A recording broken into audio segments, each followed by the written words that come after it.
Igor, E aí? tudo bem? Como é que estão as coisas aí na Bahia? Como é que tá a Didi? Como é que tá os filhotes? Todo mundo bem? Estamos aí, estamos atravessando essa maré, né? Pandêmica. Sim. E você tem três filhotes, né? Três É. filhos. Uma filha e dois filhos. E, e vocês, como é que tá sendo aí esses meses, né? Porque por mais que eventualmente saia por algum motivo, né? Não se sai, definitivamente não se sai como num outro estado, né? Num outro momento. E aí, como é que tá sendo com as crianças? Como é que elas estão lidando com isso? Como você está lidando com elas com isso? Rapaz, até que tá tranquilo, porque eu tava conversando até com Carla isso outro dia. E aí ela tava comentando que várias amigas estavam lembrando dela, né? Falando assim, pô, porque que a gente não leva eles na escola, né? A gente é do caminho da desescolarização. Quer dizer, do caminho deles é a não escolarização. Então a gente já estava acostumado a estar muito tempo com eles, o tempo todo. E aí tem sido uma coisa, uma convivência intensificada, digamos assim, mas uma coisa que a gente já tinha uma tecnologia para estar convivendo com eles integralmente, né? Todos os lugares a gente vai com eles, você acompanhou, né, isso um pouco. Então, se a gente vai em qualquer lugar, a gente sempre está junto com eles, é um processo mesmo da gente. A gente entende que a vivência deles de aprendizagem faz parte disso, né? Em todo lugar que a gente vai. E aí, inclusive, foi naquele dia na roda, foi uma dessas, né? A gente foi todo mundo, fui fazer minha roda. E aí, Luan tava lá, era o mais velho, né? Ele tá com 10 anos hoje. Acho que ele tava com 7, 8 anos naquele período. Por aí. Né? Ele tá com 10. Viu? Não me corrija se eu estiver errado, mas tu é doutor em educação, né? Sou doutor em educação. E aí, eu queria te fazer essa pergunta. O que levou você e Carla a optarem pela desescolarização? Não foi o doutorado, mas no doutorado eu abordo. Na minha tese eu abordo a desescolarização um pouco também, porque o título da minha tese é o Palhaço Educador. Eu conheci Carla e a gente foi viver junto da palhaçaria. Foi um salto, né? Assim, arte de rua, ela trabalhava, ela tinha um trabalho dela, eu também tinha o meu. E a gente começou a pesquisar, a gente fez parte de um curso junto, de Alexandre Luiz Casalha, que forma muito aqui em Salvador, na Bahia. E a gente fez um curso que ele faz uma iniciação e depois ele tem um outro módulo que ele dá de técnicas, né? E ensina números clássicos para a pessoa aí mesmo trabalhar, né? Procurar fazer, já ter coisas, produzir para trabalhar, para fazer. Sim. E aí a gente se conheceu num curso desse, em 2007. E a gente partiu para fazer rua, sabe? Assim, na cara, na coragem, ganhava as moedinhas. E aí, nessa de ganhar as moedinhas, nós fomos viver num parque, do lado de um parque aqui em Salvador, o Parque de Pituaçu, que tem uma lagoa e tal. E a gente ocupou o lugar ali, fizemos uma residência ali. Todos os domingos a gente estava ali. A gente tentou fazer na Lagoa do Peri ali, né? Mas depois o tempo não ajudou. E aí, todos os domingos a gente estava ali fazendo nosso chapéu e aí ela engravidou. Então a gente já fez um salto. Eu acho que esse salto que a gente deu de viver de palhaço,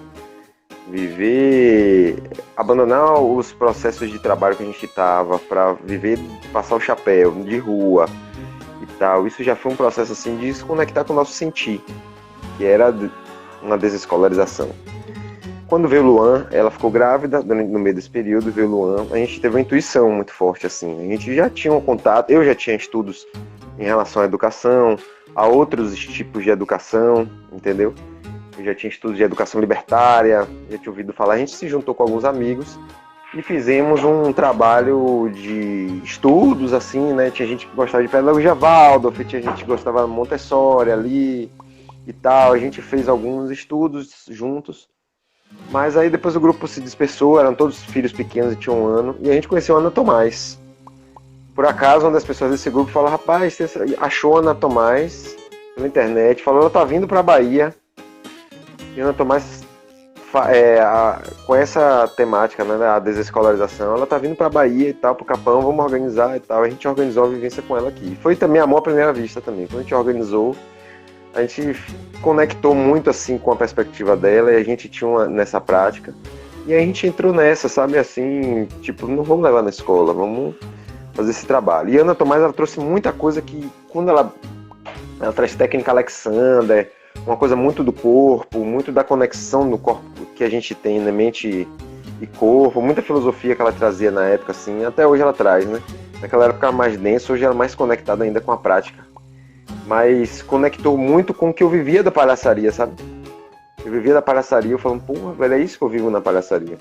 Essa conexão, mente, corpo, espírito, que a gente vive dentro do... Quando a gente entra no estado do palhaço. E eu vi que tinha muito sentido. E isso fortaleceu ainda mais, entendeu? E foi daí que tu tirou a ideia do teu doutorado? Foi a partir desse encontro? Na verdade, demorou, porque depois desse encontro eu ainda fiz um mestrado. E depois eu fiz o doutorado. Né? Sim. Mas eu devo confessar, ontem eu fiz uma gravação do Papo de Paz, que é no perfil aí, deve soltar esse mês aí. E a gente abordou os medos da paternidade. E eu falei assim, né? A gente tava revelando nossos medos. E aí revelei, né? Eu fiz mestrado porque eu tive medo. Que eu vivia da arte e quando veio o filho, eu tava começando na arte, eu queria uma bolsa, entendeu? Não foi o que eu queria. E aí depois eu entrei no doutorado, e no doutorado surgiu essa de abordar, foi o doutorado, mestrado em educação. O mestrado, a dissertação eu não gosto muito, assim. Mas a tese eu gosto. Porque a tese eu abordei exatamente o palhaço educador. E aí... O que é um palhaço educador? Pois é, um palhaço educador é justamente porque eu abordei a minha tese a partir da minha vivência, a partir da biografia, da minha... Eu não usei o método autobiográfico para minha pesquisa, que existe um método autobiográfico, mas eu não usei, não foi o método da minha pesquisa, mas ele me influenciou. Então, toda a minha tese é escrita em primeira pessoa, que é uma revolução dentro da academia. Se escrever em primeira pessoa, eu, normalmente é nós, não sei o quê. Então, por causa disso, que o método autobiográfico ele traz essa mudança, né, de você encarar o seu eu, o seu sujeito ali como objeto de análise, mas você assumir mesmo ali, não sou eu, é a minha leitura, sou eu ali. E a partir disso eu comecei a fazer um estudo de mim mesmo, né? Então eu trouxe a minha trajetória e fui pegando da minha trajetória esse conceito, né? Eu sentia que esse conceito estava em mim. Eu era um educador. Antes de conhecer a palhaçaria, eu já era um educador. Apesar de minha primeira formação assim na academia, não ser de educador, mas aquilo já estava em minha vida, sabe? Fazia parte do meu ser interno. Então minhas práticas, minhas convivências, elas estavam pautadas naquilo. Eu trabalhei com um movimento estudantil comunitário, a gente ia para a comunidade, então aquilo já estava muito brilhante em mim, assim, muito forte. E aí eu encontrei o palhaço, e o palhaço trouxe uma fortaleza para esse educador, sabe? Porque o palhaço, assim como a educação, é conexão. Não tem educação sem conexão entre seres humanos. E palhaço também, não tem palhaço sem conexão. E aí, a partir disso, eu fui estudando a partir dessa minha trajetória, entendendo assim, onde é que esse palhaço, esse educador se encontraram em mim. E aí eu fui fazendo análise durante todo esse processo, de tudo que me formou, e fui vendo onde é que, encontrando o que é essa fórmula. Mas não é uma fórmula aplicável em todo mundo, que todo mundo deveria seguir a minha trajetória para se tornar um palhaço educador. Mas uma fórmula, foi a minha fórmula específica, mas que todos podem experimentar também, né? Que algumas pessoas já experimentam, eu tenho certeza disso, através de outras vias. Eu acredito que eu não inventei isso, entendeu? Sim. Não inventei, eu descobri, mas não inventei. Você me indicou um livro Criança Mágica. Eu queria que você discorresse um pouco sobre isso. O que é a Criança Mágica, dentro daquela perspectiva do livro? A Criança Mágica, a Criança Mágica foi um livro que realmente, assim, aquela coisa do contato que a gente tem, né, com o livro, né? O livro, ele, por si só, ele tem as ideias, mas não garante nada, depende do contato que a gente cria, né? E ela mudou muito, assim, deu um up, assim, né? Quando eu tive Luan, o primeiro, né? E a Criança Mágica, ela traz uma perspectiva, assim, que todos somos seres... É uma leitura minha, então eu vou trazer uma leitura minha, claro, né? Todos somos seres mágicos, digamos assim. Mágicos no sentido, assim, que na verdade um ser mágico é normal. Está dentro da nossa estrutura biológica, né? Sim. Biologicamente, nós somos aptos a ter telepatia, a ter sextos sentidos, ter percepções e intuição aflorada. Então, mas nós não temos isso por conta da nossa cultura antivida. E a Criança Mágica trouxe isso, né? Então, a Criança Mágica, ela trabalha a ideia, assim, por exemplo, que nós temos matrizes de aprendizagem e que a primeira matriz é o útero. E no útero, e nós vamos mudando de matriz, nós vamos expandindo as nossas matrizes.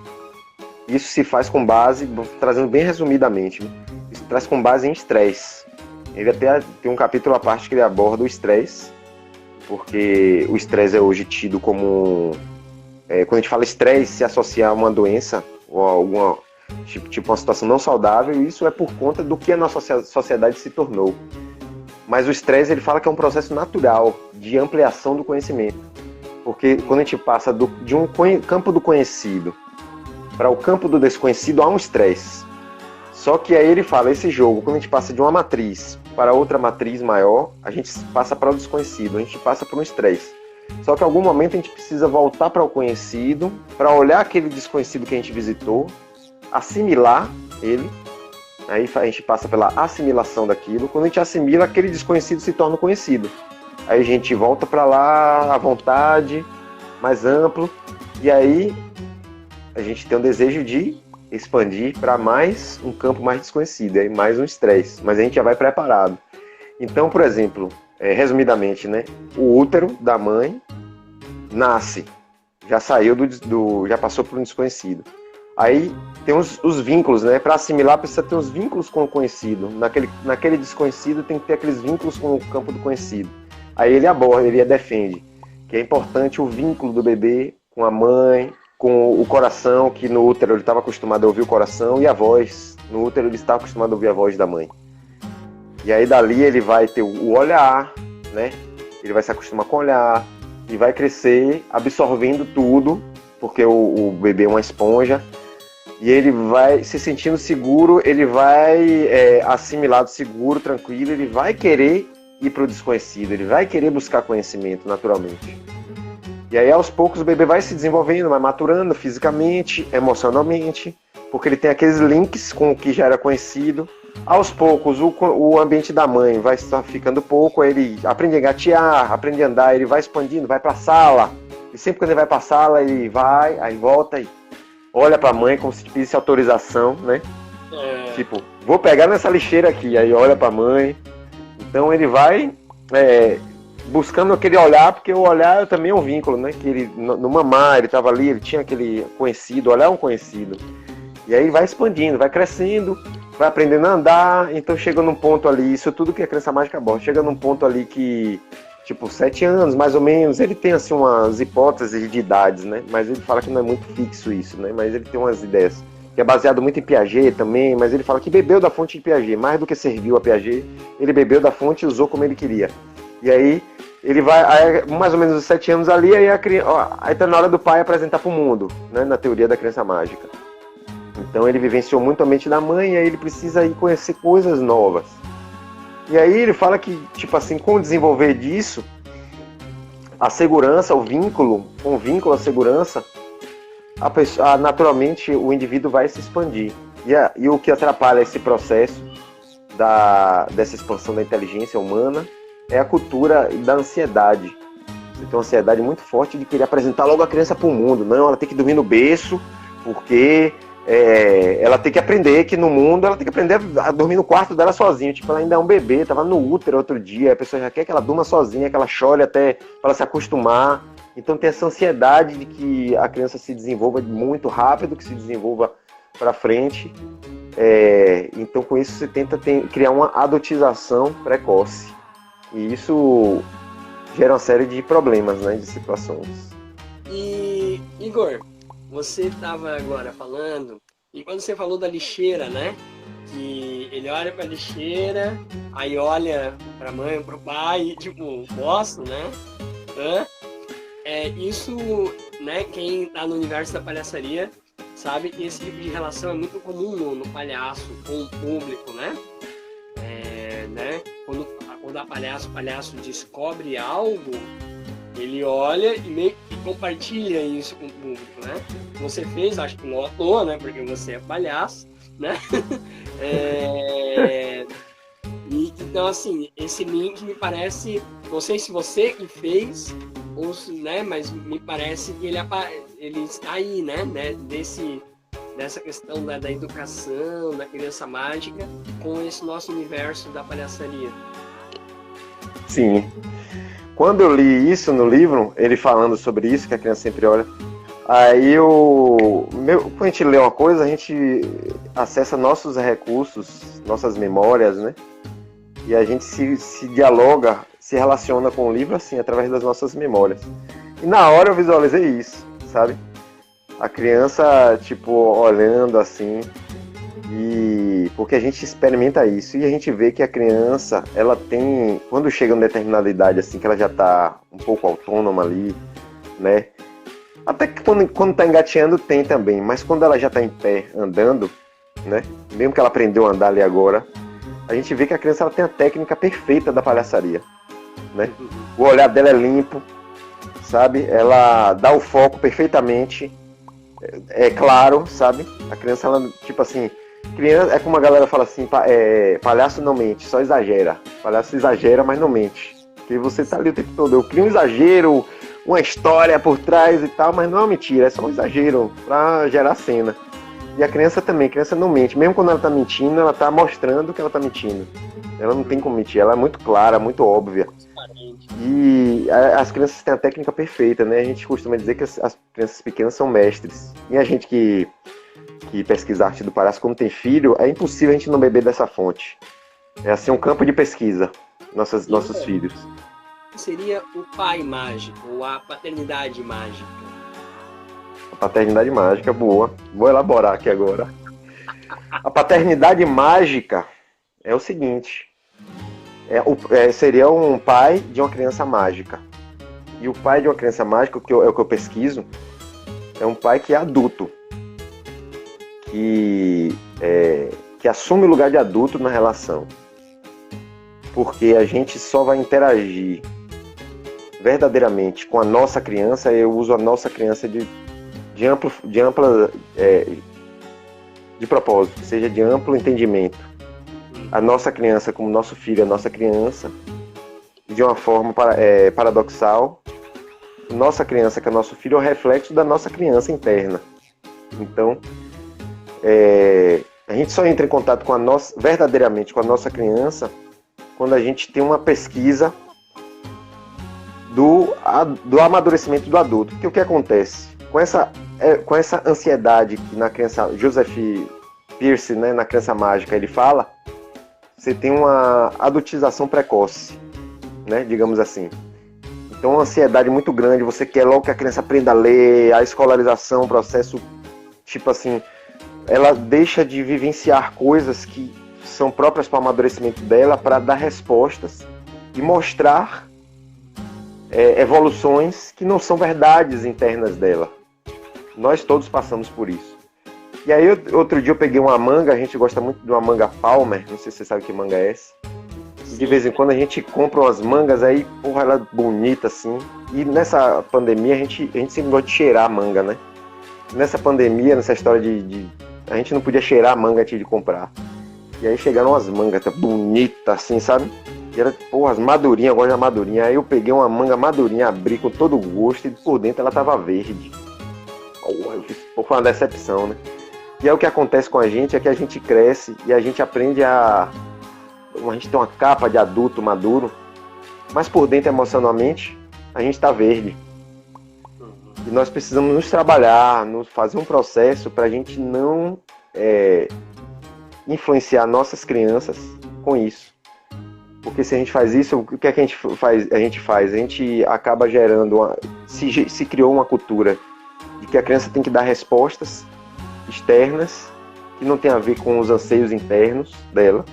E com isso ela deixa de amadurecer dentro do processo dela, porque o amadurecimento ele acontece de dentro para fora, como uma planta, né? Ninguém pode apressar o crescimento de uma planta.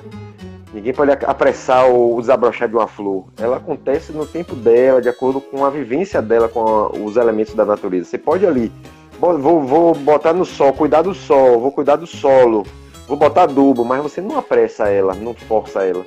Você vai criar do ambiente para ela criar uma interação, você vai criar um campo para ela criar uma interação e ela amadurecer de dentro para fora. E isso é um pai de uma criança mágica. Isso é um pai mágico.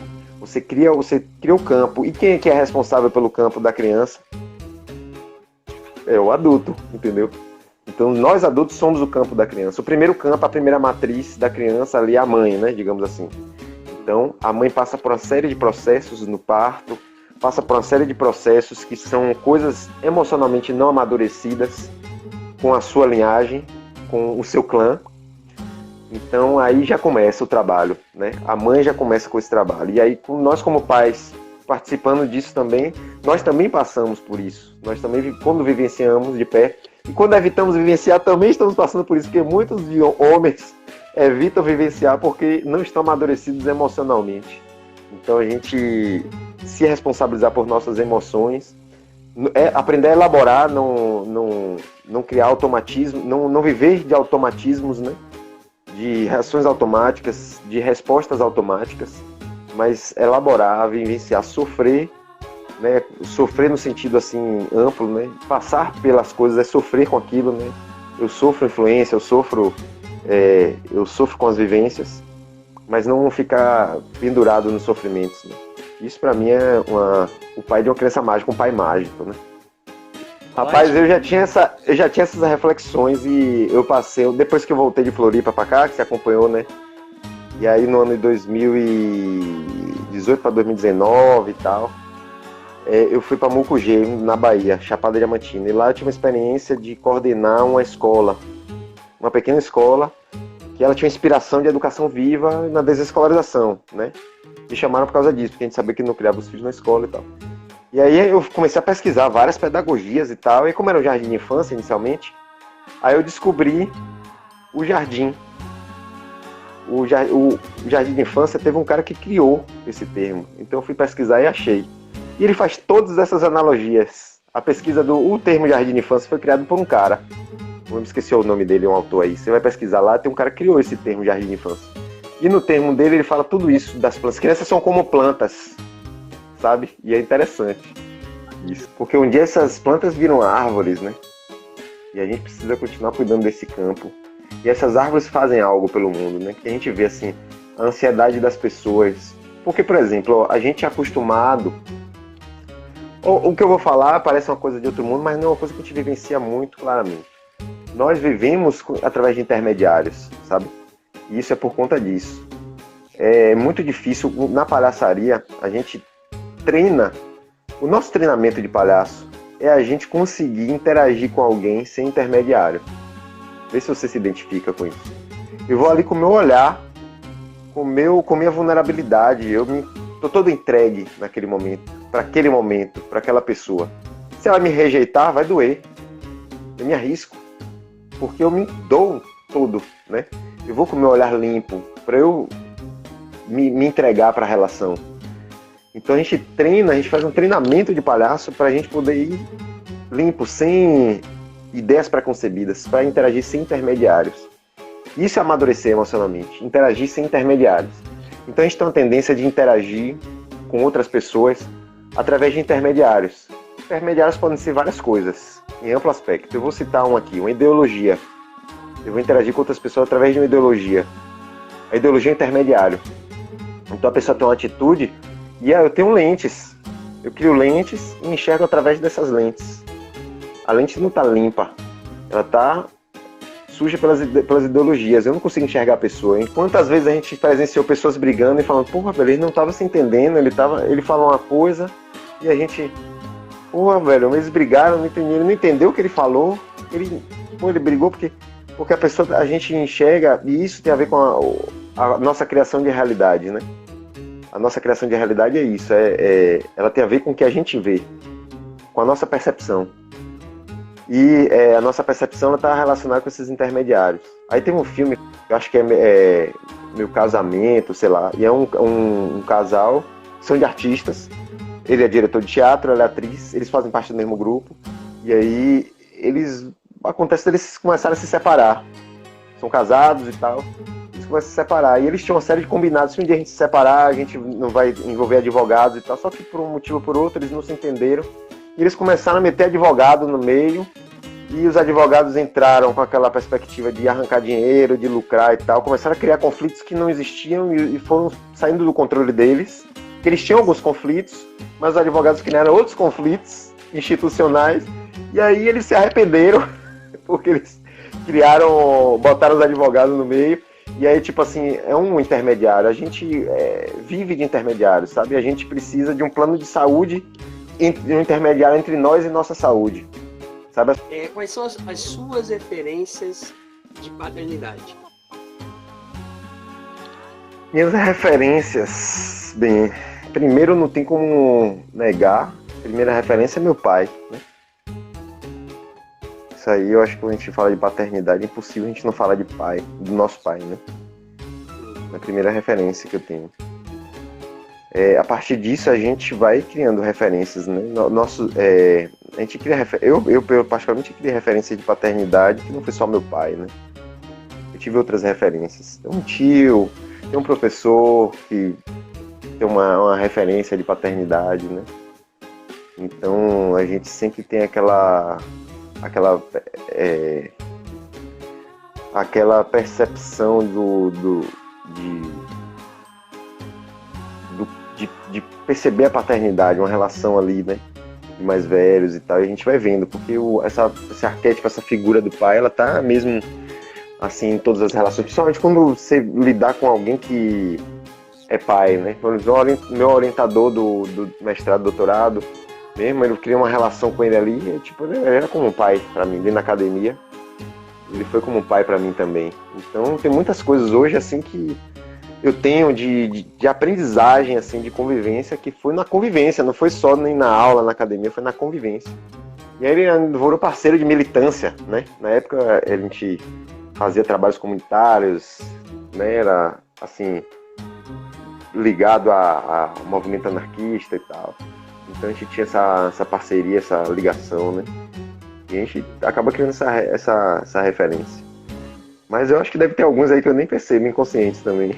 E aí engatar outra pergunta, quais são as suas referências de palhaçaria? Uma eu sei qual é, mas quero saber se tem mais. Minha primeira foi a Xande, né? Alexandre Casale. Essa foi minha primeira. São muitos, velho. Pô, eu adoro o Tchacovati, Irmão Saúde. Gosto muito de Irmão Saúde, né?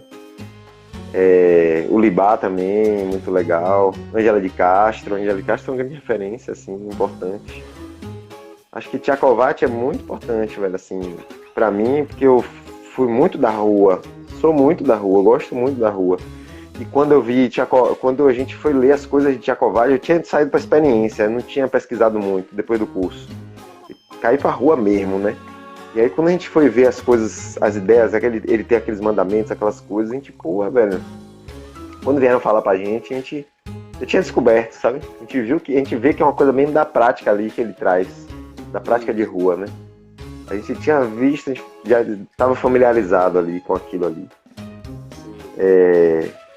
E aí eu tenho o Pepe, né? Pepe também, assim, eu fiz oficina com o Pepe Nunes. Até tava em Floripa fazendo ônibus, ele tava no ônibus um dia, velho. Foi uma onda, eu fiz buzu, aí eu, rendi homenagens a ele. Acho que ele tinha botado o carro pra consertar, e pegando o ônibus. E aí em Floripa eu fiz buzu, né? Fiz arte no ônibus. Nossa! E aí tava Pepe no buzu, foi uma honra. Viu? E aí, se eu me lembrar de mais algum aqui, Salvador tem uma galera assim que foi uma referência pra mim, que foi João Lima, né? Felícia de Castro. Sim, bacana. Né, Demian, foram pessoas que a gente interagiu muito, que nos acolheram muito, assim, né? Assim, foram referências. E colegas também, né? Nariz de Cogumelo, uma galera que também... a gente foi a irmandade, né? A gente é da mesma geração, mas as nossas irmandades... Tem um amigo meu, Espectro Álvaro Henriquez. Meu amigo Sim, Álvaro Henriquez. Dele.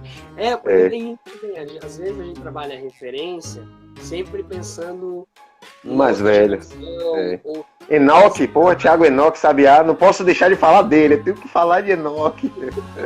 Aí as irmandades, ou seja, a galera que começou com a gente, é uma baita referência, a gente tá sempre... Eles estão descobrindo junto com a gente, né? A nossa geração. Até você, pô, aquela interação da gente ali foi muito importante. Aprendi muita coisa. Bom, uma questão aqui pra mim, né? Que você tem Luan, né? E tem algum momento que o Luan sacou, assim, se tem e como foi? Em que ele sacou de tipo, pô, meu pai é diferente, minha mãe é diferente, assim, sabe? Tipo, existe um padrão de ser humano e eles estão quebrando com isso. Ele já se deu conta disso? E como, se deu conta, como foi? Ele já, assim, não teve, assim, eu nunca registrei um dia de um estralo, assim, tipo, ele estralou e se deu conta. Mas em alguns momentos ele vivenciava coisa, ele percebia, né? Porque ele estava o tempo todo nas rodas. Quando ele era mais novo, o que você viu ali, quando a gente foi pra Floripa, ali foi raridade. Aquele período ali foi raridade no processo dele, sabe? Porque ele nunca foi... É um negócio interessante, que a gente vive a palhaçaria, vive a desescolarização, sempre deixou ele muito à vontade. E a gente sempre levava ele para as rodas, ele entrava na roda, atrapalhava meu espetáculo, e aí eu ia botar ele na cena para ele interagir, ele saía correndo. Depois ele entrava de novo, ficava correndo ali dentro do... Ele me atrapalhava pra caramba. E aí quando a gente chegou em Floripa, foi impressionante como ele entrou, ele participou, sabe? Mas ele já percebia, ele já começou com a maturidade, com aqueles 7 anos, ele começou a perceber que essa interação é diferente, de perceber que o pai era palhaço. Aí depois de um tempo, ele começou a perceber que ele não ia pra escola. E aí teve um momento assim que as pessoas perguntavam tanto pra gente assim, pô, você não tem medo dele crescer e se chatear com vocês porque você não levou ele na escola, porque atrapalhou ele, as crenças, né, das pessoas. Isso assustava a gente, que eu chegava pra ele, a gente que eu falei, minha companheira e minha parceira Carla, eu chegava pra ele e perguntava, vem cá, Luan, se você quiser ir pra escola, porque você tem amigos lá, pode avisar, a gente leva você e bota você na escola, viu, velho? Aí ele, não, pai, não quero não. Eu não, você é maluco? Porque ele brincava com os amigos dia de domingo, e aí ele falava assim, ninguém quer ir pra escola. Se eu tenho essa liberdade de não ir. Quando chega domingo fica todo mundo triste, porque no outro dia tem que ir pra escola. Aí recentemente, outro dia, você me perguntando agora, outro dia ele falou pra mim, pai, eu adoro o fato de eu ser diferente, de eu não ir pra escola e tudo. Eu amo isso, adoro isso, ele falando. Eu adoro isso. Então, ele teve um processo, né, que ele foi percebendo, ele foi notando, e a gente sempre está conversando muito com ele, assim. Ele é muito cabeção. A gente sempre está conversando muito com ele sobre isso, né, sobre a escola, sobre por que a gente não leva. E a gente apresentou em escola. Engraçado, tem uma vez que foi na escola que a gente foi apresentar e a gente foi com ele. Porque ele sempre ia com a gente, no máximo de situações que a gente pudesse levar, só se fosse um evento que não podia, mas uma apresentação na escola. E a gente foi aqui na região metropolitana de Salvador.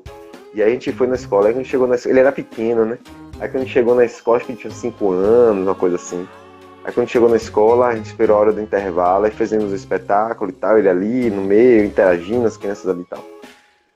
Aí, mas antes do intervalo, a gente estava esperando, se arrumando na sala da secretaria. Aí eles correndo pelo corredor. Ele correndo e naturalmente ele ia na porta assim, tava as crianças todas sentadinhas na sala assim. Aí ele olhava pra porta assim, pelo lado, e chamava a atenção das crianças, né? As crianças tudo levantando, vindo pra porta, pra ver que menino é aquele ali do lado de fora. Então, aí a professora fez assim, ei, se você quiser pode entrar, venha. Aí a gente só observando, né? Ele olhou assim, quero não, aí saiu correndo. Aí depois, aí ficou eu e Carla pensando assim, gente, é que nem imagine os meninos numa gaiola, o passarinho numa gaiola, aí tem um livro que aparece na porta, olha, Aí alguém perguntou, você quer vir pra gaiola? Pode entrar. Ele olhou assim e fez, eu não. Mas, viu?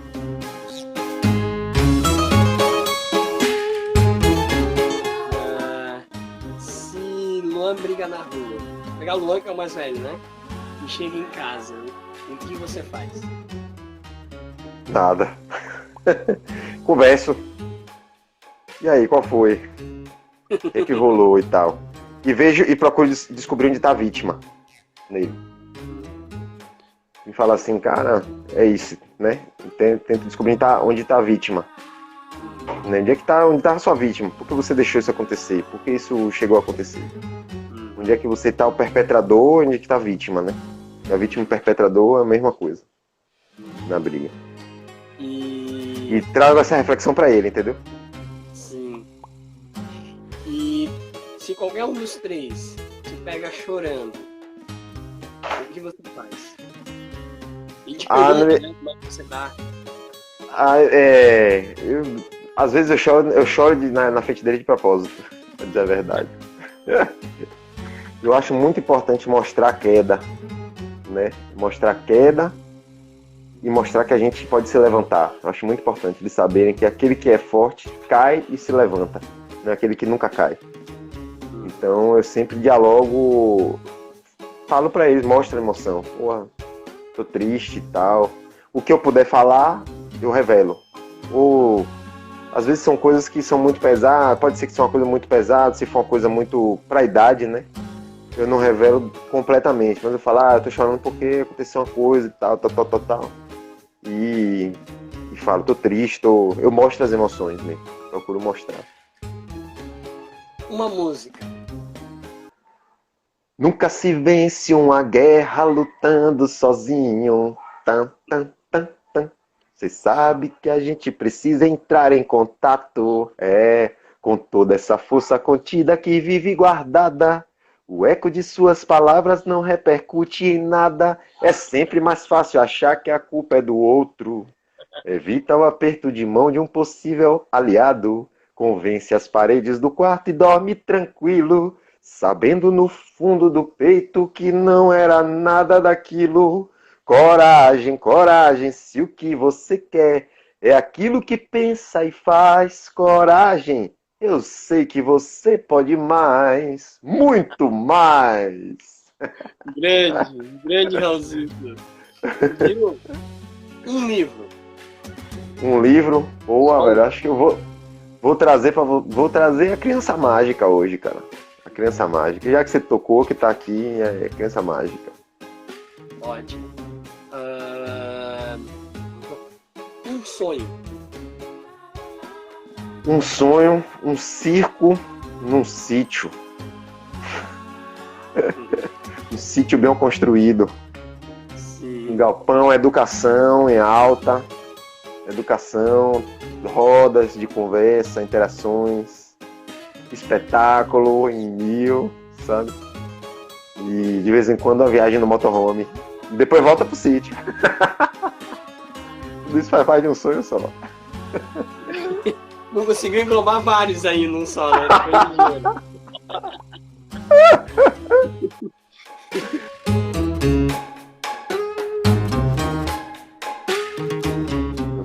Igor Santana, o que é a vida? A vida é tudo que brota de dentro. Com sinceridade, com verdade, com espontaneidade. Isso é a vida. Tudo que brota de dentro. A gente pode até fazer fora, mas o que brota de dentro.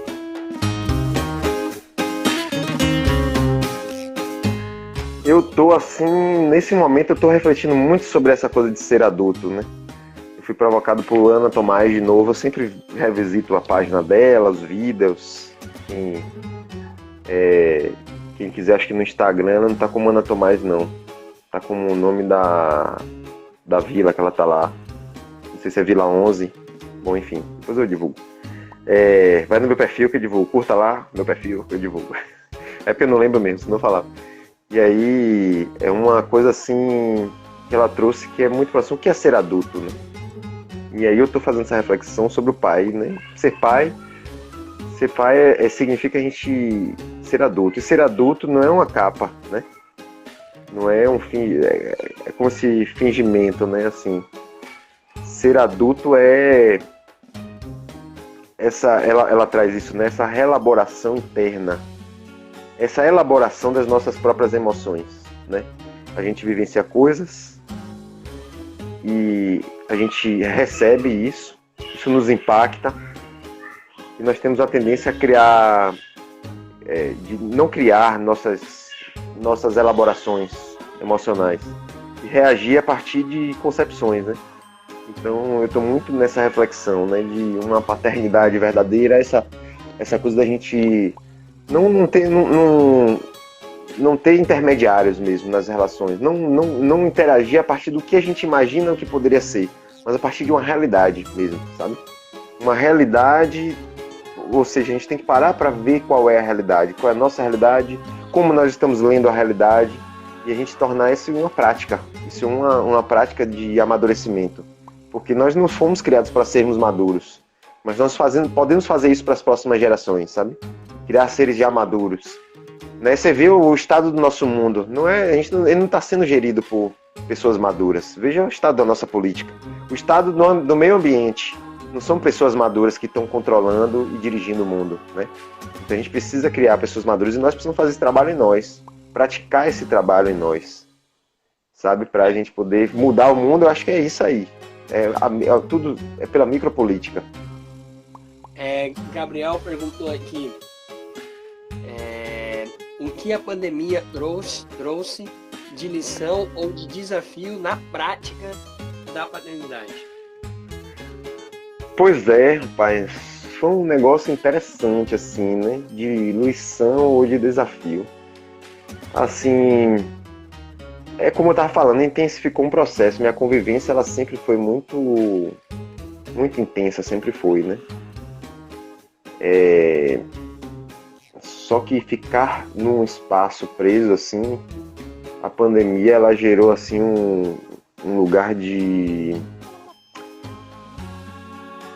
lidar cada vez mais com essas, de uma forma cada vez mais profunda, com essas rigidez, essas questões que a gente carrega, né, da paternidade. Então, quebrar muito mais esse estado cômodo que às vezes a gente tem uma tendência a entrar, né, na comodidade.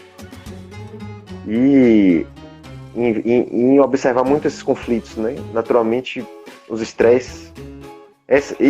No rastro disso que eu estava abordando sobre essa coisa de ser adulto, de se reelaborar, de elaborar as próprias emoções.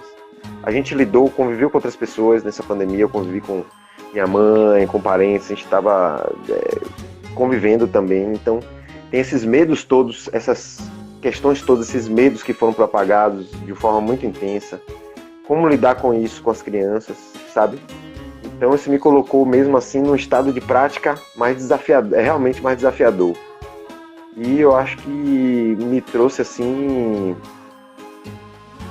uma lição importante, que é mesmo confiar na presença. Confiar mesmo no estado de presença, sabe? Eu intensifiquei mais minha prática. Eu acho que todo desafio, a gente tem a capacidade de transformar toda ameaça em desafio. E se a pandemia trouxe ameaças, medos e tal, a gente pode transformar isso em desafios. Os desafios nos fazem crescer. As ameaças nos enrijecem, nos paralisam, mas a gente tem a capacidade de transmutar essas ameaças em desafios. E isso faz a gente se desafiar e evoluir, né? Eu acho que foi um exercício bem importante disso aí, esse processo aí da pandemia, né? A gente ficar confinado e tal. Então a interação com as crianças, sabe? De observar essa interação de muito mais intensamente dentro de casa, sabe? Deles participarem das nossas coisas cotidianas, né? E fora das convivências com os nossos parentes, que também, assim como minha mãe ou com os pais de minha companheira, né, de minha esposa, também foram partes importantes. Olha, Rapaz, já tá grandão. Enorme, rapaz. Tá. Cara, que lindão, velho. Ainda bem que você puxou a mãe, viu? Ó.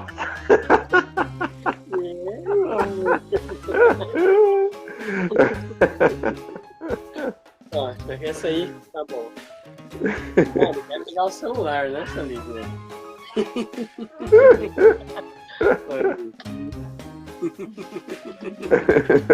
Ai, coisa deliciosa. Inclusive, Marília, meu filho se chama Rudá Valentim. Eu tenho aqui ranguinho do Rudá. Meu filho é Rudá Valentim.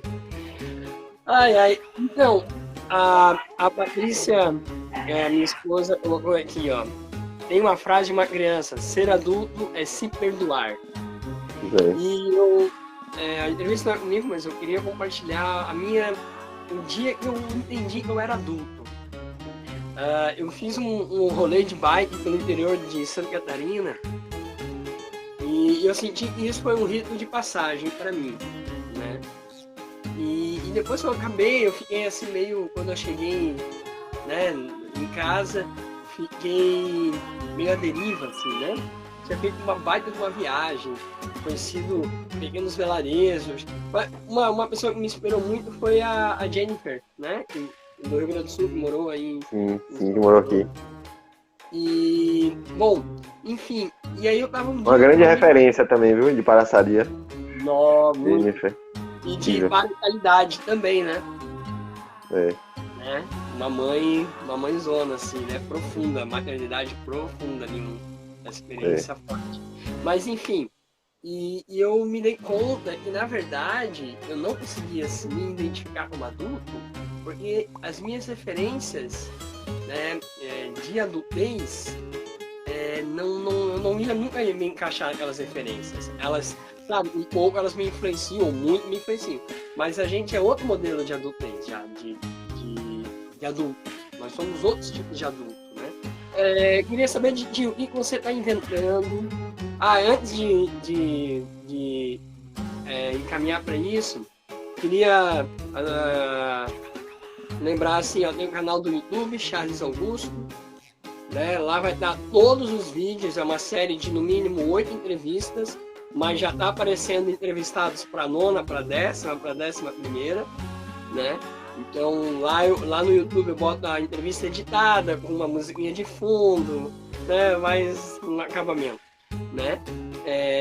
E aí eu queria saber, porque você tem a Grupo Semiarte, eu vejo que volta alguma coisa, tem o Jornal Palhaçal, que é de uma galera. Eu queria saber o que você está inventando. Você tem um workshop também sobre paternidade e ludicidade. Queria que você falasse um pouco sobre o que você está inventando. O workshop ele tem sido uma pesquisa e eu estou inventando isso. Um curso de autoconhecimento para pais, para a reinvenção da paternidade e inspirado assim nas experiências de um pai palhaço, né?